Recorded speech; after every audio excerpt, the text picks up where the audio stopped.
Alright. NET-200 Introduction to Computers. 9, 16, 16. And this would be day 6.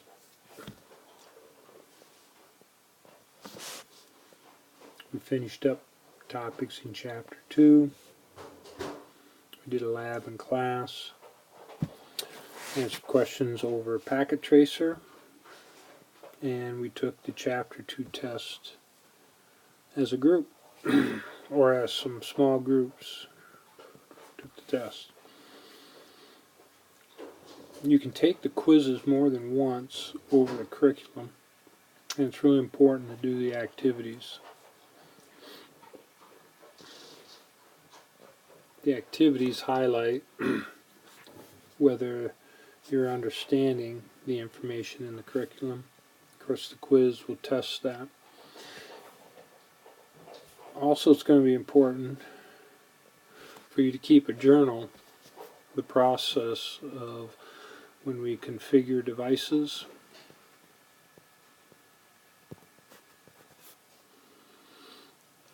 And so we've been working on that. We telnet into the router, password Cisco, and then that allows us to access the equipment.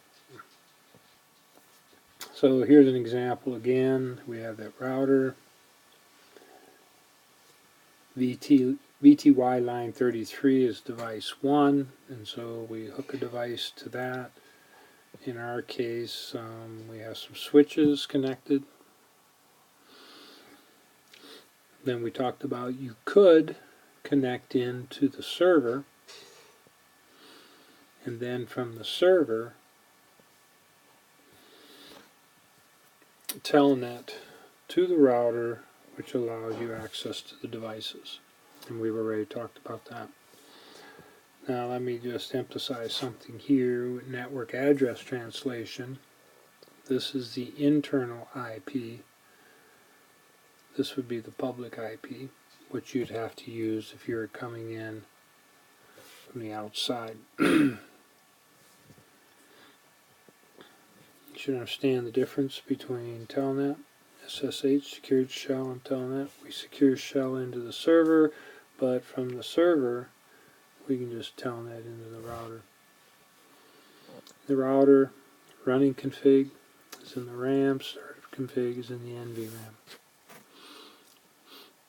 And then here we're just the college router, the campus side of the network, the side we're on, and then we have these two connections into the ICN, Iowa Communications Network, and that is our internet service provider.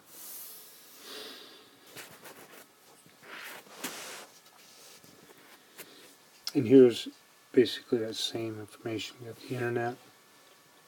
Initial boot, iOS is taken from Flash. Startup config is copied to RAM. It's now our running config, and that's what the device, switcher, or router, in our cases here to start off with, would be using. We talked a little bit then. We connected a couple switches together. Connected PC on the switches, and then those two PCs could communicate. To log into the workstations, networking student, IT Fall 2016. And on the work servers, we have to make sure we turn off the Windows firewall and the virus software. So we've got to turn those both off in order for the PC to be able to ping the other PC.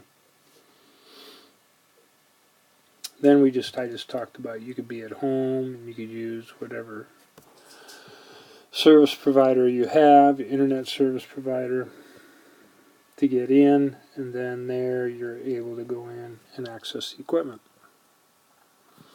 And that is it for these slides.